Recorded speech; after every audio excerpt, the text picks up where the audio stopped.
اللہ اکبر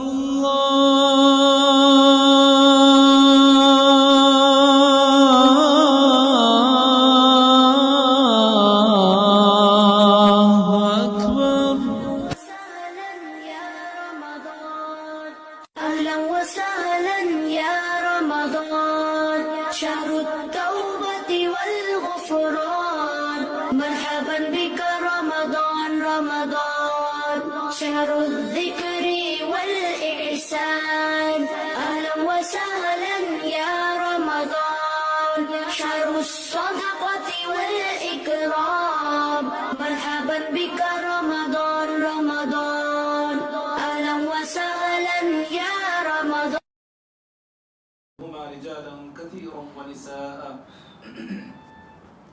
واتقوا الله الذي تساءلون به والأرحام إن الله كان عليكم رقيبا يا أيها الذين آمنوا اتقوا الله وقولوا قولا سديدا يصلح لكم أعمالكم ويغفر لكم ذنوبكم ومن يطع الله ورسوله فقد فاز فوزا عظيما أما بعد فإن خير الحديث كتاب الله وخير الهدي هدي محمد صلى الله عليه وسلم وشر الأمور محدثاتها وكل محدثة بدعة وكل بدعة ضلالة وكل ضلالة في النار أعوذ بالله من الشيطان الرجيم بسم الله الرحمن الرحيم آمين والكتاب المبين إنا أنزلناه في ليلة مباركة إنا كنا منذرين فيها يفرق كل أمر حكيم أمرا من عندنا إنا كنا مرسلين رحمة من ربك إنه هو السميع العليم.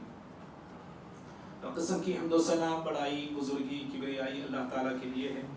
درود و سلام ہو تمام نبیوں پر بالخصوص میرے اور آپ کے نبی احمد مجتبی محمد مصطفیٰ صلی اللہ علیہ وسلم کی ذات گرامی پر. اللہم صلی وسلم وبارک علی نبینا محمد. محترم حاضرین جمعہ، اللہ تعالیٰ کا مجھ پر آپ پر دنیا کے تمام اہل اسلام پر مسلمانوں پر بہت بڑا احسان یہ ہوا کہ اللہ تعالیٰ نے ہم جیسے گنہگاروں کو، خطا کاروں کو اپنے گناہوں کو دھلوانے، اپنے گناہوں کو بخشوانے کے لیے ایک عظیم مہینہ جسے ہم ماہ رمضان کا مہینہ کہتے ہیں، ایسا مہینہ ہمیں نصیب کیا. اور یہ مہینہ بڑی تیزی کے ساتھ ہماری زندگیوں میں آیا بھی، اور بڑی تیزی کے ساتھ یہ مہینہ گزرنے کے اور ختم ہونے کے بالکل قریب آ کے کھڑا ہوا ہے. اور آج سے ہم ماہ رمضان کی 21ویں رات میں داخل ہونے والے ہیں. اللہ نے چاہا انشاءاللہ. اسی مناسبت سے میں نے سورہ دخان کی ابتدائی آیتیں آپ کے سامنے پڑھا ہوں. اللہ تعالیٰ نے سورہ دخان کی ابتدائی آیتوں میں جس رات کو اہل ایمان ماہ رمضان میں تلاش کرتے ہیں، ڈھونڈتے ہیں، اس رات کی عظمت کو، اس کی برکت کو اور اس کی فضیلت کو بیان کیا. اللہ نے کہا حامیم والکتاب المبین. قسم ہے کھلی ہوئی کتاب کی. قرآن کی آیتیں اور قرآن کی باتیں، قرآن کی دلیلیں بالکل واضح ہیں، اس میں پیچیدگیاں نہیں ہیں. اللہ تعالیٰ نے اپنے اس کلام کی قسم کھایا ہے اور پھر قسم کھا کے کہا انا انزلناہ فی لیلۃ مبارکہ. بے شک ہم نے اس قرآن کو نازل کیا ہے. یعنی کسی کی تصنیف کردہ، لکھی ہوئی، گھڑی ہوئی کتاب نہیں ہے، یا خود پیارے نبی صلی اللہ علیہ وسلم نے اس کو اپنی طرف سے بنایا نہیں ہے. اس کو آپ نے اپنی طرف سے کوئی کتاب یا کوئی آیت جو ہے آپ نے دنیا کے سامنے اپنی ذات سے پیش نہیں کیا ہے، بلکہ اللہ تعالیٰ کی نازل کردہ کتاب ہے. اس کتاب کو نازل کس وقت کیا گیا ہے؟ کہا لیلہ، رات میں اس کو نازل کیا گیا ہے. یہ رات کس مہینے میں ہے؟ سورہ بقرہ میں کہا شہر رمضان الذی انزل فیہ القرآن. رمضان کی رات میں اللہ تعالیٰ نے مہینہ بھی بتا دیا اور رات بھی بتا دیا کہ مہینہ تھا رمضان کا جب یہ قرآن کو نازل کیا جا رہا تھا، اور رمضان کی رات میں ہم نے اس کو نازل کیا. وہ رات کیسی ہے اور رات کی عظمت کیا ہے؟ کہا مبارکہ، بڑی بابرکت رات ہے. انا کنا منذرین. اللہ نے کہا ہم ہی ڈرانے والے ہیں. پھر کہا فیہا یفرق کل امر حکیم. یہ رات، اس رات میں ہر حکیمانہ فیصلے ہوتے ہیں. پھر اس کے بعد اللہ تعالیٰ نے آگے کہا امرا من عندنا، جو فیصلے ہوتے ہیں وہ ہمارے حکم سے ہوتے ہیں. انا كنا مرسلین، اور ہم ہی جو ہے بھیجنے والے ہیں، یعنی انبیاء کو، کتابوں کو ہم ہی روانہ کرنے والے ہیں. رحمتا من ربک، یہ آپ کی رب کی رحمت ہے. انہ هو السمیع العلیم، وہی اللہ تعالیٰ سننے والا اور جاننے والا ہے. بھائیوں، یہ تھا سورہ دخان کی شروع کی آیتوں کا مختصر سا ترجمہ. اللہ رب العالمین نے ان آیتوں میں سب سے پہلے قرآن مجید کی عظمت کی قسم اٹھایا ہے. اللہ رب العالمین نے قرآن مجید کی قسم کھایا ہے. اور دوسری بات، اللہ رب العالمین نے قرآن کو جس رات میں نازل کیا ہے اس رات کو بابرکت رات قرار دیا ہے. بڑی برکتوں والی رات ہے وہ، بڑی قدر اور منزلت والی رات ہے وہ. اور صرف برکت والی رات اس کو نہیں کہا گیا ہے، بلکہ سورۃ القدر میں اس کو قدر والی رات کہا گیا ہے. انا انزلناہ فی لیلۃ القدر وما ادراک ما لیلۃ القدر. پوری سورت قدر والی رات اور شرف والی رات، عزت والی رات، قدر اور منزلت والی رات. اللہ تعالیٰ نے اس کو کہا برکت والی رات کہا، قدر والی رات کہا. اور صرف اتنا ہی نہیں بلکہ اس کو سلامتی والی رات بھی کہا ہے. یہ سلامتی والی رات ہوتی ہے، بالکل اللہ رب العالمین کی طرف سے سلامتی اس رات میں نازل ہوتی ہے. اور پھر اللہ تعالیٰ نے اس رات کی عظمت کو یوں بھی اجاگر کیا ہے. یہ رات اللہ کے پاس وہ مقام، وہ مرتبہ اور وہ خصوصیت رکھتی ہے کہ اس رات ہر طرح کے فیصلے ہوتے ہیں. فیہا یفرق کل امر حکیم، ہر طرح کے فیصلے، گویا کہ یہ فیصلوں کی رات ہے. کیا فیصلے ہوتے ہیں؟ امام طبری رحمہ اللہ نے کہا کہ اس رات اللہ رب العالمین نے، ابن عباس رضی اللہ تعالیٰ عنہما کا قول بھی اس حوالے سے موجود ہے کہ اللہ رب العالمین پورے سال کے فیصلے اس رات کرتا ہے. ہر سال، اس سال سے لے کے آئندہ سال تک کے فیصلے اللہ تعالیٰ فرشتوں کے حوالے فیصلے کر دیتا ہے. کیا فیصلے ہوتے ہیں؟ فیصلے ہوتے ہیں کہ عزتوں کے فیصلے اس رات ہوتے ہیں. اللہ اکبر. ذلت کے فیصلے اس رات ہوتے ہیں. افراد اور قوموں کے عروج کے فیصلے اس رات ہوتے ہیں. افراد اور قوموں کی پستی اور تنزلی کے فیصلے اس رات ہوتے ہیں. انسانوں کی رزق کے فیصلے اس رات ہوتے ہیں. یہاں تک کہ دنیا میں آنے والا کون ہے، یعنی انسان کی زندگی کے فیصلے ہوتے ہیں. اور اس دنیا سے جانے والا کون ہے، یعنی موت کے فیصلے اس رات ہوتے ہیں. انسان کی زندگی کے فیصلے اس رات کیے جاتے ہیں. انسان کی موت کے فیصلے اس رات کیے جاتے ہیں. اور بھائیوں، رک کے ایک بات میں بتانا یہ چاہتا ہوں، وہ یہ ہے کہ پوری دنیا میں ان گارنٹی چیز اگر کوئی ہے تو وہ ہم انسان ہیں. ہم انسان ہیں. ہماری زندگی کی کوئی گارنٹی نہیں ہے. کوئی چیز ہم لیتے ہیں، کوئی چیز ہم دیتے ہیں، تو دیتے وقت بھی گارنٹی کچھ کہہ کے دیتے ہیں، بھائی میں گارنٹی دے رہا ہوں، دیکھو 1 سال کی گارنٹی ہے. کوئی چیز ہم لیتے ہیں تو لیتے وقت دینے والا ہم سے کہتا ہے کہ 5 سال کی گارنٹی ہے، کم از کم اتنے سال کی گارنٹی ہے. لیکن واحد مخلوق انسان ایک ایسی ہے جس کی کوئی گارنٹی نہیں. نکاح ہو رہا سمجھی، نوشو الحمدللہ میں نے قبول کیا بولنے سے پہلے. اگر کوئی یہ کہے کہ بھائی نوشو کی 10 سال کی گارنٹی ہم نہ دو، کوئی دے سکتا ہے؟ خود نہ باپ دے سکتا ہے، نہ ماں دے سکتی ہے، نہ ہونے والی اہلیہ جو ہوتی ہے وہ بھی گارنٹی نہیں لے سکتی کہ بھائی میں 10 سال کی، 20 سال کی، 50 سال کی گارنٹی. نہ لڑکی کے حوالے سے، نہ لڑکے کے حوالے سے، نہ لڑکی کے حوالے سے کسی کی زندگی اور موت کا فیصلہ ہم لے نہیں سکتے، کر نہیں سکتے ہیں. یہ انسان ایسی ان گارنٹی مخلوق ہے جس کی زندگی کا کوئی بھروسہ نہیں. موت کا فرشتہ کب کس کے پاس آئے، کہاں آئے، کس وقت آئے، کس لمحہ آئے، کسی انسان کو اس کا علم نہیں ہے. اس لیے اللہ رب العالمین نے کہا کہ ہر طرح کے فیصلے اس رات ہوتے ہیں. جب فیصلے اس رات ہوتے ہیں، اللہ رب العالمین ہر طرح کے فیصلے کرنے والا ہے، تو پھر کیا میری آپ کی ذمہ داری نہیں بنتی کہ ہم ان فیصلوں میں اللہ سے یہ دعا کریں کہ اللہ خیر کے فیصلے ہمارے ساتھ فرما، اے اللہ ہمارے ساتھ خیر کے فیصلے کر، شر والے فیصلوں سے ہمیں بچا لے. یہ میری آپ کی ذمہ داریوں میں ایک بہت بڑی اور اولین ذمہ داری ہے. تو بھائیوں، یہ رات فیصلوں کی رات ہے. نہ صرف فیصلوں کی رات ہے بلکہ فرشتوں کے نزول کی یہ رات ہے. سمجھ، فرشتے نازل ہوتے، تنزل الملائکۃ والروح. صرف نہ کہ فرشتے بلکہ سید الملائکہ، فرشتوں کے سردار جبریل علیہ السلام بھی اس رات جو ہے تمام فرشتوں کے ساتھ حاضر ہوتے ہیں، اور تمام فرشتوں کے ساتھ جو ہے اس رات اترا کرتے ہیں، نازل ہوا کرتے ہیں. یہ ایسی رات ہے. تو اس لیے میری آپ کی یہ ذمہ داری ہوتی ہے کہ ہم تمام ماہ رمضان کی اختتام میں پہنچے ہیں. شب قدر کی تلاش میں اپنے وقت کو لگانا، شب قدر کے لیے اپنے آپ کو تیار کرنا، شب قدر کے لیے اپنے آپ کو مصروف رکھنا، مشغول رکھنا، یہ ہم سب کی عبادت کی ذمہ داریوں میں سے ایک ذمہ داری ہے. بھائیوں یاد رکھیے، ماہ رمضان کا پانا اور ماہ رمضان کا ملنا بہت بڑی بات ہے، بڑی سعادت کی بات ہے، بڑی خوش بختی کی بات ہے، بڑی کامیابی کی بات ہے. رمضان آپ کو مجھ کو ملا، پھر رمضان کے ساتھ رمضان کی عبادتیں بھی ملنا ہے نا.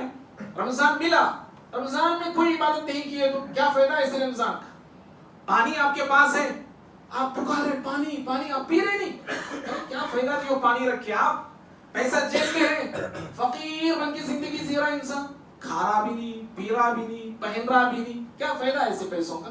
رمضان میں اور آپ پا رہے ہیں، لیکن رمضان کی عبادتیں اگر آپ میں اور آپ نہیں کر رہے، رمضان سے فائدہ آپ میں اور آپ حاصل نہیں کر رہے، تو وہ یاد رکھیے یہ خیر کی بات نہیں ہے. میں بول رہا ہوں رمضان پانا، رمضان کے پانے کے ساتھ رمضان میں عبادتوں کا موقع اللہ دیتا ہے، تو پھر یاد رکھو بہت بڑی کامیابی کی بات ہے یہ. اور اگر کوئی شخص رمضان پاتا ہے، کوئی نوجوان رمضان پاتا ہے اور رمضان پانے کے بعد اس کو شب قدر بھی ملتی ہے، رمضان کی عبادتیں تو کر رہا ہے، رمضان پا کے رمضان کی عبادتیں کر کے شب قدر بھی اس کو ملتی ہے نا، یہ کامیابی پہ اور ایک بڑی کامیابی ہے یہ. اور اگر کوئی بندہ رمضان تو پا لیا، رمضان میں کچھ روزے رکھ لیے، کچھ نمازیں پڑھ لی، اور شب قدر کو پانے میں دور ہو گیا، شب قدر کو ڈھونڈنے میں محروم ہو گیا، اس سے بڑا محروم انسان اور کون ہو سکتا بتائیے؟ رمضان کے حوالے سے مسلمانوں میں 4 طرح کے طبقے پائے جاتے ہیں. ایک طبقہ وہ ہے رمضان سے پہلے جیسے تھے رمضان میں بھی ویسے رہتے ہیں، رمضان سے پہلے بے نمازی، رمضان میں بے نمازی، رمضان سے پہلے دین سے دور، رمضان آیا تو بھی دین سے دور، رمضان سے پہلے نہ عبادت، نہ ریاضت، نہ ذکر، رمضان میں بھی کوئی عبادت نہیں، کوئی ریاضت نہیں. رمضان سے پہلے ان کی زندگی میں کوئی تبدیلی نہیں تھی، رمضان آنے کے بعد بھی ان کی زندگی میں کوئی فرق نہیں پڑا. ایک طبقہ ایسا ہے. دوسرا طبقہ وہ ہے رمضان سے پہلے عبادتیں بھی زندگی میں تھی، کچھ ذکر و اذکار جو معمولات وہ کرتے تھے وہ تھے، وہ رمضان میں بھی وہ عبادتیں اتنی ہی رہتی ہیں جیسے ہم جیسے لوگ ہیں.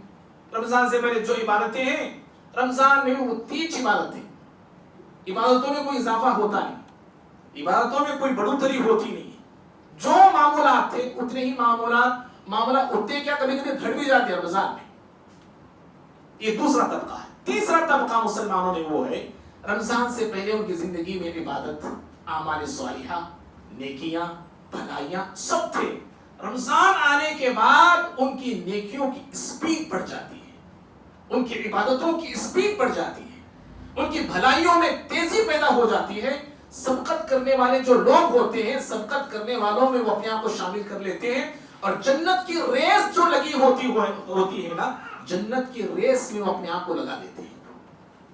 ان کو قرآن نے السابقون السابقون کہا ہے، سبقت کرنے والے، جنت میں سبقت کرنے والے یہ بندے ہیں. اور چوتھا طبقہ وہ ہے ایسے مسلمان اور ایسے نوجوان رمضان میں روزے بھی رکھتے ہیں، اتنی اٹھی نمازیں بھی پڑھ لیتے ہیں، اور ماہ رمضان کے آخر میں شب قدر کی تلاش میں آ کے سست پڑ جاتے ہیں، فیل ہو جاتے ہیں. کتنے مسلمان ہیں اور کتنے ایسے لوگ ہیں جو جوش، جو جذبہ رمضان کے پہلے دوسرے عشرے میں تھا، آخری عشرے میں سارا جوش دھرے کا دھرا رہ جاتا ہے، سارا جذبہ کمزور پڑ جاتا ہے، اور ساری محنتیں، ساری کوششیں، تگ و دو، ان کا بھاگ، ان کی دوڑیں، سب کچھ جو صرف 27ویں کے لیے 27ویں میں ہو کے رہ جاتی ہے. مسلمانوں کا ایک بہت بڑا طبقہ وہ ہے جو خالی 20 پر 7ویں رات کو ہی جاگتا ہے, بڑی رات کے نام سے جاگتا ہے. وہ ایک ہی رات پر ان کا فوکس ہوتا ہے, وہ ایک ہی رات کے لیے وہ محنت کرتے ہیں. اور دوسرے ہم لوگ جو 5 راتیں جاگتے تو ہیں, ہمارا یقین بھی ہے, پیارے نبی صلی اللہ علیہ وسلم کا عمل بھی ہے, لیکن 5 راتوں کا بھی صحیح طور پہ اہتمام نہیں کرتے ہیں. ہم میں سے ایسے لوگ. تو پہلا بتانا یہ ہے, ایسے لوگ رمضان پا کر بھی شب قدر کو جو نہیں پاتا ہے نا, شب قدر کی سعادت سے, اس رات سے جو محروم رہتا ہے, وہ بھائی وہ دنیا کا سب سے بڑا محروم انسان ہے. اس سے بڑا محروم انسان اور کوئی نہیں ہے. ایک کمپنی ہے, کمپنی کا مالک کہتا ہے مہینہ بھر اگر آپ کام کرتے ہیں 1 لاکھ روپے آپ کو دوں گا میں. ہاں, اگر آخری دن, مہینے کا آخری دن بھی اگر آپ ڈیوٹی میں رہتے ہیں, ڈیوٹی کرتے ہیں, تو 1 کروڑ آپ کو دوں گا. میں نے مہینہ بھر کام کیا, جاب کیا, اور آخری دن کل تھا, میں نے رک گیا. میں بھی 1 لاکھ آ رہے بس کے ہوگی, کروڑ کیا کرنے کا, رک گیا میں. آپ مجھے کیا بولیں گے, محروم بولیں گے. 1 لاکھ کے لیے میں نے 1 کروڑ کو چھوڑ دیا. کتنا بڑا آفر تھا, کتنا بڑا اجر تھا. ایسے ہی شب قدر اتنی عظیم رات ہے, اتنی عظیم رات ہے. اگر کوئی بندہ سارا مہینہ 20 دن یا 15 دن یا 10 دن جو بھی وہ محنتیں کیا, عبادتیں کیا, آخر میں آ کے شب قدر کی تلاش میں آ کے ناکام ہوتا ہے, بھائیو اس سے بڑا محروم انسان اور کون ہے بتائیے. یہ محروم کا جو لفظ میں بول رہا ہوں نا, یہ میرے الفاظ نہیں, یہ خود پیارے نبی صلی اللہ علیہ وسلم کے الفاظ ہیں. خود پیارے نبی صلی اللہ علیہ وسلم نے کہا ہے, نسائی کی حدیث ہے, آپ نے کہا فیہ لیلہ, لوگوں رمضان میں ایک رات ہے, رمضان میں ایک رات ہے, فیہ لیلہ, ایک رات ہے, خیر من 1000 شہر, جو 1000 مہینوں سے بہتر ہے. اللہ اللہ, 1000 مہینوں سے وہ رات بہتر ہے. وہ من حرم خیرہا فقد حرم, آپ نے کہا جو اس رات کے خیر سے محروم رہا وہ محروم رہا. کیا کہا آپ نے, من حرم خیرہا فقد حرم, وہ محروم رہا وہ. اور ابن ماجہ کے الفاظ ہیں, انس بن مالک حدیث کے راوی رضی اللہ تعالی عنہ, آپ نے اس حدیث میں ابن ماجہ میں آپ نے فرمایا من حرم خیرہا, جو اس رات کے خیر سے محروم رہا, فقد حرم الخیر کلہ, ہر خیر سے محروم رہا ہو. اللہ اللہ, ہر خیر سے محروم رہا ہو. وہ لکھ پتی ہوگا دنیا کے اعتبار سے, کروڑ پتی ہوگا, بڑا بزنس ہوگا اس کا, دکان ہوں گے اس کے, مکان ہوں گے اس کے, کاروبار پھیلے ہوئے ہوں گے اس کے, مکانات پہ مکانات بنایا ہوگا, جائیداد پر جائیداد اس نے تیار کیا ہوگا. اگر وہ شب قدر سے محروم رہا, دنیا پا کر, دولت پا کر, خزانے پا کر بھی وہ بڑا ہی محروم انسان ہے کائنات کا. پیارے نبی صلی اللہ علیہ وسلم نے کہا کہ وہ ہر خیر سے محروم رہا, وہ ہر خیر سے محروم رہا. اور محروم کون رہتا ہے, کون رہتا ہے محروم؟ آپ نے آگے بھی فرمایا, محروم وہ رہتا ہے لا یحرم خیرہا الا محروم. محروم انسان اس رات سے وہی ہوتا ہے جو خود کو محروم کر لیتا ہے. مثال کے طور پہ مجھے معلوم ہے 5 راتوں میں یا آخری رات, بھائی سامنے یہ تھوڑا سامنے یہ لوگ چھانک کے جا رہے ہیں, مجھے معلوم ہے, آپ کو معلوم ہے کہ آخری جو رمضان کی راتیں ہیں یہ بڑی قدر والی راتیں ہیں. ان راتوں میں ایک رات لیلۃ القدر ہے, شب قدر ہے.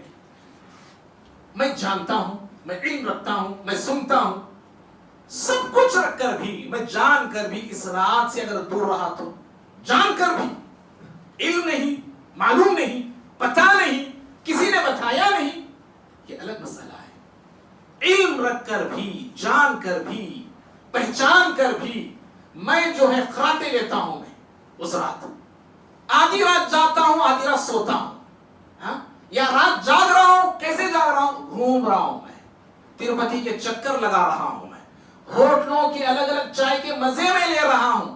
محروم نہیں بولیں گے اس کو. جان کر بھی میں جو ہے اپنی رات کا وقت اس طرح ضائع کر رہا ہوں, میں مجھے محروم نہیں کہیں گے تو اور کیا کہیں گے مجھے. اور بھائیوں محروم دیکھو, اللہ اللہ کتنی بڑی خیر سے محروم ہوتا ہوں میں اگر اس رات سے میں محروم رہا. اللہ تعالیٰ کہتا ہے کہ ایک رات 1000 مہینوں سے بہتر ہے بھائی. 1000 مہینے 80 پر 3 سال 4 مہینے کچھ دن ہوتے ہیں. 80 پر 3 سال ایک رات کی عبادت اگر مجھے مل گئی, آپ کو مل گئی, ایک رات کی سعادت آپ کو مل گئی, مجھے مل گئی, ایک رات کا خیر مجھے آپ کو مل گیا, گویا کہ میں نے آپ نے 80 پر 3 سال 4 مہینے عبادت کر لی. حالانکہ اتنی عمر تک ہم پہنچتے نہیں پہنچتے اللہ بہتر جانتا ہے. پہنچے بھی 80 پر 3 80 پر 4 سال کی عمر کو پہنچے بھی, یہ جسم ساتھ دے گا کہ نہیں دے گا. اس طرح آ کے مسجدوں میں بیٹھ سکتے کہ ہم لوگ اس عمر میں 60 سال کی عمر میں ہی انسان جو ہے جواب دیتا ہے یہ تو پرانے لوگ ہیں, یہ پرانی چیزیں کھا کے جو ہے مضبوط ہے الحمدللہ, اللہ ان کی عمر میں اور برکت دے. بھائیو ہمارا کیا حال ہوگا سوچے دیکھیے, ہم کیا جسم ساتھ دے گا, کیا قوت ساتھ دے گی؟ اس وقت آپ آئیں گے, ہم چل پائیں گے ہم لوگ؟ اللہ اللہ کتنے سوالات ہیں, آپ بھی جانتے ہیں یہ ساری باتیں. تو ایک رات گویا کہ 80 پر 3 سال کی عبادت سے اپنے آپ کو محروم کر لیا میں. اتنی بڑی محرومیت اور کیا ہو سکتی بھائی. اسی لیے پیارے نبی صلی اللہ علیہ وسلم نے کہا کہ دنیا کا محروم انسان کوئی ہے تو وہ محروم انسان ہے جو مال سے محروم. وہ محرومی نہیں ہے کسی کے پاس مال نہیں, یہ اصل محرومی ہے. مال آتا ہے جاتا ہے. کتنے لوگ ہیں مال ہے سکون نہیں ہے, کتنے لوگ ہیں مال نہیں آرام سکون ہے, چین ہے, بغیر فکر کے سو رہے ہیں. جن کے پاس مال ہے, اسباب ہے, دولتیں ہیں, بینک بیلنس جمع ہے, لیکن دل میں قرار نہیں, دل میں سکون نہیں, بہت کچھ ان کے اندر پرابلم ہے. ساری نعمتیں ہیں, کھانے کا سکھ نہیں مل رہا ہے, شوگر آ گیا ہے, وہ درداں کرتے, یہ درداں کرتے, پتہ نہیں کیا کیا درداں ہیں. ہم لوگوں کو اللہ وہ سارے دردوں سے اللہ بچا کے رکھا ہے. سب کھا رہے, رف اینڈ ٹف سب پی رہے, الحمدللہ. کتنی بڑی سعادت ہے یہ محرومیت نہیں ہے. کیا آپ کے دسترخوان پہ روکا سوکا ہے, یہ محرومیت نہیں ہے. یہ پیارے نبی صلی اللہ علیہ وسلم کا دسترخوان بھی ایسے تھا, 3 دنوں تک چولہا نہیں جلتا تھا. مائی عائشہ صدیقہ رضی اللہ تعالیٰ عنہا فرماتی ہیں کہ 3 چاند ہم ایسے دیکھتے تھے کہ ہمارے گھر میں چولہا نہیں جلتا. یہ محرومیت نہیں ہے, یہ دولت نہیں, محروم نہیں ہے. سب سے بڑی محرومیت یہ ہے کہ ہم اللہ کی عبادت سے محروم ہو جائے, خیر سے ہم محروم ہو جائے, اللہ کی رحمت سے محروم ہو جائے, اللہ نے جو برکت کے دروازے رکھے ہیں ان سے محروم ہو جائے. یہ سب سے بڑی محرومیت ہے میرے بھائی. معزز بھائیو, پیارے نبی صلی اللہ علیہ وسلم کا دیکھو عالم کیا تھا. اللہ اللہ, پیارے نبی صلی اللہ علیہ وسلم کا جذبہ دیکھیے آپ, طلب دیکھیے آپ, فکر مندی کو دیکھیے آپ. کیا صلی اللہ علیہ وسلم کی زندگی میں ایک ایسا رمضان گزرا ہے, ایک ایسا رمضان آپ کی زندگی میں آیا ہے, 30 دن یعنی مہینے کے 30 دن یا 29 دن آپ نے 30 دن اعتکاف کیا ہے. ایک ایسا رمضان آپ کی زندگی میں گزرا ہے, 30 دن آپ نے اعتکاف کیا. ایک چیز کو ڈھونڈنے میں آپ 30 دن اعتکاف کرتے ہیں, ایک چیز کو ڈھونڈنے میں. بخاری مسلم کی حدیث ہے, ابو سعید خدری رضی اللہ عنہ حدیث کے راوی ہیں. فرماتے ہیں ابو سعید خدری رضی اللہ عنہ پیارے نبی صلی اللہ علیہ وسلم نے اعتکاف کیا. اعتکف العشر الاول من رمضان, رمضان کے پہلے عشرے میں آپ نے اعتکاف کیا. پہلے عشرے میں, آخری عشرے میں اعتکاف ہوتا ہے اکثر. آپ نے اس رمضان پہلے عشرے میں اعتکاف, پہلے روزے سے آپ اعتکاف میں لگ گئے. آپ کا اعتکاف جاری ہے. آپ کے صحابہ نے بھی آپ کا اعتکاف دیکھا تو وہ بھی اعتکاف میں بیٹھ گئے.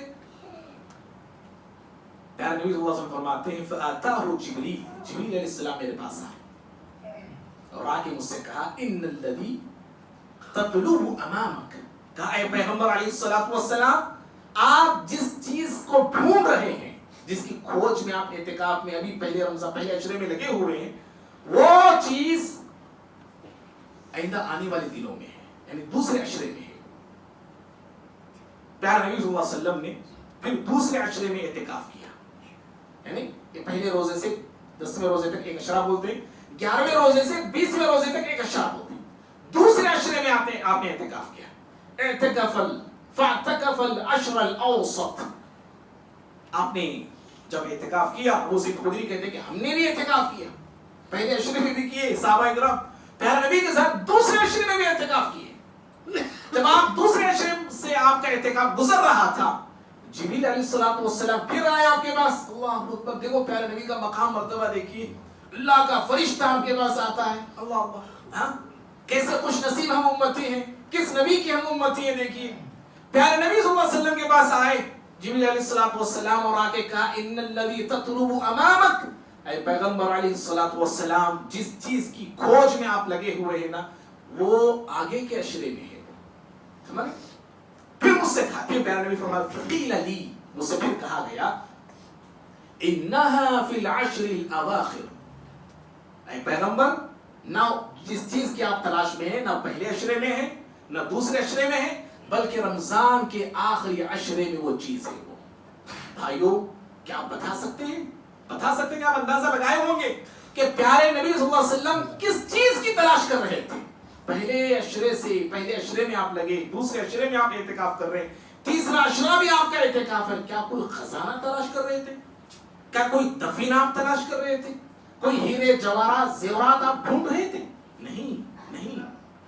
یہ اللہ کی عبادت, اللہ کی بندگی سمجھ رہے دنیا سے بھی زیادہ وزن رکھتی ہے. اللہ کی عبادت کے سامنے دنیا کی کوئی اہمیت نہیں ہے. صحیح مسلم کی حدیث ہے, پیارے نبی صلی اللہ علیہ وسلم فرماتے ہیں رکعت الفجر خیر من الدنیا وما فیہا, فجر کی 2 رکعت دنیا اور دنیا سے بہتر ہے. اللہ اکبر. فجر کی 2 رکعت پوری دنیا اور دنیا سے بہتر ہے بولے پیارے نبی صلی اللہ علیہ وسلم. بتائیے پھر کیا اللہ کی عبادت کا مقابلہ یہ دنیا کر سکتی ہے؟ جہاں 2 رکعت کا مقابلہ پوری دنیا نہیں کر پا رہی. دنیا کی ساری چیزیں اس 2 رکعت کے سامنے فیل ہیں, ہیچ ہیں, کوئی حیثیت نہیں رکھتی. تو پیارے نبی صلی اللہ علیہ وسلم جو تلاش کر رہے تھے نا وہ دنیا کے خزانوں سے بڑھ کی تھی, وہ لیلۃ القدر تھی جس کی تلاش میں آپ لگے ہوئے تھے. یہ پیارے نبی کا جذبہ تھا, یہ پیارے نبی کی طرف تھی. اور ہماری طرف کیسی معاف کرنا, کہنے والا بھی سننے والے بھی, ہم سب اس میں قصوروار ہیں. ہمارا جذبہ کیسا ہے؟ ماہ رمضان کے اخیر میں میں اور آپ آکے سست پڑ جاتے ہیں. بھائی معاف کرنا, کہنے والا بھی بول رہا ہوں میں, ہم سب کی حالت یہی ہے. اسی لیے بھائیوں اس عشرے کا اہتمام کریں, اس عشرے کی قدر کریں. پہلی بات تو یہ ہے کہ شب قدر کی عظمت کو جانیں, شب قدر کی فضیلت کو پہچانیں, اور اس رات کو پانے کی جستجو ہر مسلمان خصوصاً ہمارے ہر نوجوان رکھے اپنے دل میں. پہلی بات. دوسری بات یہ ہے خطبے کے اینڈنگ میں میرے کہ ان راتوں میں ہمیں کیا کرنا چاہیے. سامنے یہ بھائی تھوڑا پیارے نبی صلی اللہ علیہ وسلم کا معمول ہمیں کیا ملتا ہے. نبی صلی اللہ علیہ وسلم کے بارے میں آتا ہے جب آپ آخری عشرے میں داخل ہوتے ہیں, جیسا آج انشاءاللہ اللہ نے چاہا مغرب کے بعد ہم آخری عشرے میں داخل ہونے والے ہیں. جب ہم آخری عشرے میں داخل ہو تو پیارے نبی کا معمول ہمیں کیا ملتا ہے, آپ کا عمل کیا ملتا ہے. پیارے نبی صلی اللہ علیہ وسلم آخری عشرے میں داخل ہوتے شد مئزرہ, آپ اپنی کمر کو کس لیتے تھے, یعنی اپنے آپ کو بالکل تیار کر لیتے تھے, بالکل تیار کر لیتے تھے. کس کے لیے تیار کرتے تھے؟ عبادت کے لیے. اور دوسرے حدیث میں آتا ہے بخاری کی, عائشہ رضی اللہ تعالیٰ عنہا شد مئزرہ, آپ کمر کس لیتے تھے, اس کی تفسیر وہ خود کرتی ہیں یجتہد العشر الاواخر ما لا یجتہد فی غیرہ. آخری عشروں میں آپ صلی اللہ علیہ وسلم خوب محنت کرتے تھے, خوب محنت کرتے تھے. اتنی محنت جتنی محنت آپ دوسرے دنوں میں نہیں کرتے تھے. اللہ کی عبادت کے لیے آپ اپنے آپ کو فارغ کر لیتے تھے, اپنے آپ کو لگا لیتے تھے, اپنے آپ کو تھکا دیتے تھے, حتیٰ کہ آپ اعتکاف میں رہتے تھے, بیویوں سے آپ الگ تھلگ ہو جاتے تھے تاکہ اللہ تعالیٰ کی عبادت آپ جو ہے فارغ ہو کے کر سکیں. اور دوسرا کام جو پیارے نبی سے اس حدیث میں ہمیں ملتا وہ یہ ہے وہ احیا لیلہ, آپ صلی اللہ علیہ وسلم راتوں کو یعنی رمضان کی آخری راتوں کو آپ زندہ کرتے تھے. مطلب آپ صلی اللہ علیہ وسلم راتوں کو عبادت کرتے تھے. اور دیکھیے آپ صلی اللہ علیہ وسلم رمضان سے پہلے کی عبادتیں آپ کی کیسی تھی, عبادت کو عالم کیا تھا, آپ کا کیفیت کیا تھی. رمضان سے پہلے آپ رمضان سے پہلے آپ کی عبادت ایسی ہوتی تھی, آپ سوتے بھی تھے جاگتے بھی تھے, ٹھیک ہے نا, سوتے بھی تھے آپ جاگتے بھی تھے آپ. لیکن رمضان کے آخری تاخراتوں میں یا آخری عشرے میں پیارے نبی صلی اللہ علیہ وسلم ساری راتیں آپ جو ہے مصروف عبادت رہتے تھے, سوتے نہیں تھے. عبادت میں لگتے تھے، جاگتے تھے. مطلب کیا ہے بھائی؟ یہ راتیں جاگنے کی نہیں، جگانے کی نہیں. لوگ سمجھ جاگنے کی رات ہے، آج بولتے ہیں جاگنے کی رات ہے. تو جاگنے کے لیے کیا کرنا ہے؟ چایا پہ چایا، ٹائم پاس پہ ٹائم پاس، پرانی باتیں. اعتکاف میں کوئی بیٹھا انہیں بھی شروع ہو گیا باتوں میں، سب باتوں بیٹھ گئے. بھائی انسان ہے، میں اور آپ تھکتے ہیں، تھوڑی دیر کے لیے کچھ چائے پانی اللہ کے بندے کو انتظام کرتا ہے، کھیر کھا لیے پی لیے، 2-3 باتیں ہو گئی، اس کے بعد اپنے آپ کو لگا لینا چاہیے. اب گھنٹے گھنٹے ایک ہی جگہ بیٹھ کے کوٹ رہے ہیں، یہ کوٹے وہ کوٹے، اس کا کوٹے، اس کا کوٹے، کوٹنے میں لگ گئے ہم لوگ. یہ راتیں کوٹنے کی نہیں ہے اور پیٹنے کی بھی راتیں نہیں ہیں. یہ راتیں جاگنے کی نہیں، جگانے کی نہیں، بلکہ عبادت کی راتیں ہیں. ہم لوگ بولتے ہیں جاگنے کی راتیں. جاگنے کے لیے ہمارے خاص طور پہ نوجوانوں سے میں خطاب کر رہا ہوں. ہمارے نوجوان خاص طور پہ جاگنے کے مفہوم کو لے کے کیا کرتے؟ بھائی اللہ کے لیے اس رات کی قدر کرو، اس رات کا مذاق مت اڑاؤ. یہاں وہاں گھومتے ہیں گاڑیوں میں لے کے، گاڑیوں کو لے جاتے ہیں، ادھر ادھر چکر لگاتے ہیں. کبھی پولیس پکڑ لیتی ہے، کبھی کچھ حادثہ ہو سکتا ہے، کبھی کچھ کسی کے ساتھ ہو سکتا ہے. اللہ کے لیے ان راتوں کا مذاق مت اڑاؤ. آپ عبادت نہیں کر سکتے، کوئی بات نہیں، اپنی ذات سے، اپنی حرکت سے کسی کو تکلیف تو مت دو. سمجھ؟ کسی کو تکلیف مت دو. خود کو بھی آپ دھوکہ دے رہے، خود کو بھی دھوکہ دے رہے، خود کو جگا کے جاگ کے اپنے نفس کو آپ تکلیف دے رہے. پھر گھر والوں کو آپ بول کے آتے میں عبادت کے لیے جا رہا ہوں. گھر والے سمجھتے ہیں کہ میرا بیٹا مسجد کی پہلی صف میں بیٹھا ہوگا اور یہاں ہے کہ ہمارے بچے گھوم رہے ہیں، ہمارے لوگ گھوم رہے ہیں. اپنے آپ کو بھی دھوکہ ہے، اپنے گھر والوں کو بھی آپ دھوکہ دے رہے ہیں. اس لیے برائے مہربانی یہ غلطی مت کرو اور اللہ کے لیے ان راتوں کا مذاق مت اڑاؤ. تو پیارے نبی صلی اللہ علیہ وسلم وَأَحْيَا لَيْلَهُ، راتوں کو زندہ کرتے تھے. اور پھر آپ کے بارے میں یہ بھی آتا ہے وَأَيْقَظَ أَهْلَهُ، اپنے گھر والوں کو آپ بیدار کرتے تھے، گھر والوں کو بھی آپ اٹھاتے تھے. اللہ اللہ. کیوں؟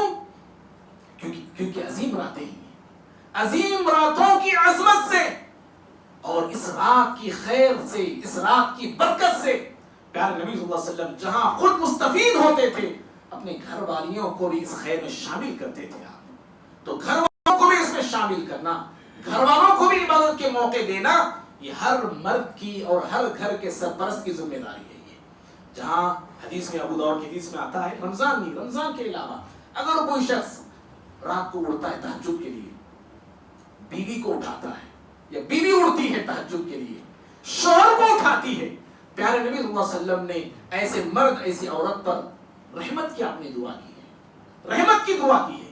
آپ نے کہا رحم اللہ رجلا قام من اللیل وصلى وایقظ امرأته. آپ نے کہا اللہ اس مرد پر رحم کرے جو اٹھتا ہے، نماز پڑھتا ہے، بیوی کو بھی اٹھاتا ہے، بیوی انکار کرتی ہے، پانی کے چھینٹے مار کے اس کو اٹھاتا ہے. اس عورت پر اللہ رحم کرے جو رات کو اڑتی ہے، بیوی شوہر کو جگاتی ہے. دیکھو پیارے نبی صلی اللہ علیہ وسلم معمول، رمضان کے علاوہ کا معمول میں بول رہا ہوں، جب اٹھ کر کوئی مرد عبادت کرتا ہے، بیوی کو اٹھاتا ہے، پیارے نبی صلی اللہ علیہ وسلم نے اس کی یہ فضیلت بتائی کہ رحمت کی دعا آپ نے اس کے حق میں کی ہے. تو رمضان میں اگر کوئی اڑتا ہے، بیوی کو اٹھاتا ہے، تو اس کو کتنی فضیلتیں ملے گی، اس کو کس قدر ثواب اس کو ملے گا، کتنا اجر ملے گا. بہرحال بھائیوں، یہ چند باتیں تھیں جو میں آپ کے سامنے رکھا. تو ماہ رمضان کے اخیر میں جہاں ہم راتیں جاگتے ہیں، وہاں پہ ان باتوں کا خاص طور پہ ہمیں خیال رکھنا چاہیے. اور ان راتوں میں جہاں تراویح پڑھتے ہیں، تراویح کا اہتمام ہونا چاہیے، قرآن مجید کا اہتمام، تلاوت کا اہتمام ہونا چاہیے، کثرت سے دعائیں کرنا چاہیے. سفیان ثوری رحمہ اللہ تعالی وہ کہتے ہیں کہ مجھے ان راتوں میں نفلی عبادت سے زیادہ دعا کرنا پسند ہے.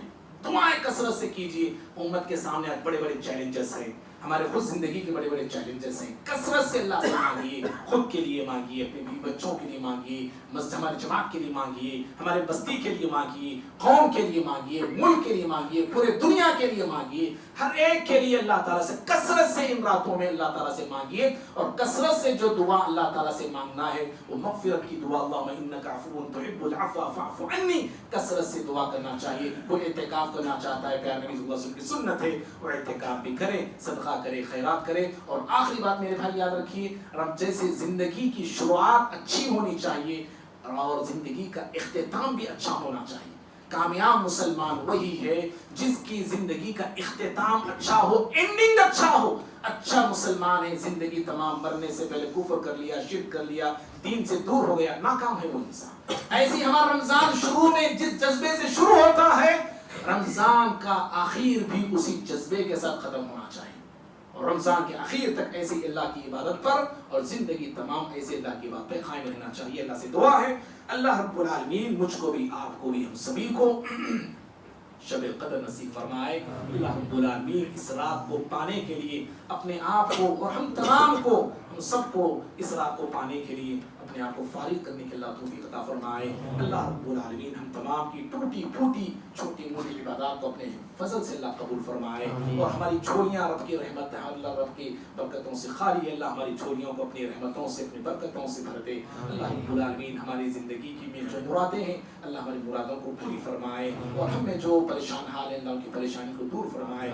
جہاں جو لڑکے لڑکیاں بچے عورتیں بوڑھے جو بھی بیمار ہیں اللہ تمام کو شفائے کاملہ نصیب فرمائے. اہل فلسطین کی اللہ تعالیٰ مدد فرمائے اور دنیا کے تمام مسلمانوں کی اللہ مدد فرمائے. ظالموں کے ظلم سے اللہ اس امت کی حفاظت فرمائے. خصوصاً ہمارے ہندوستان کے حالات اللہ مسلمانوں کے فیور میں کرے اور ظالم لوگوں کے انجام، ظالم لوگوں کو اللہ ان کے انجام تک پہنچائے. آمین. هذا استغفر الله لي ولكم ولسائر المسلمين من كل ذنب فاستغفروه انه هو الغفور الرحيم.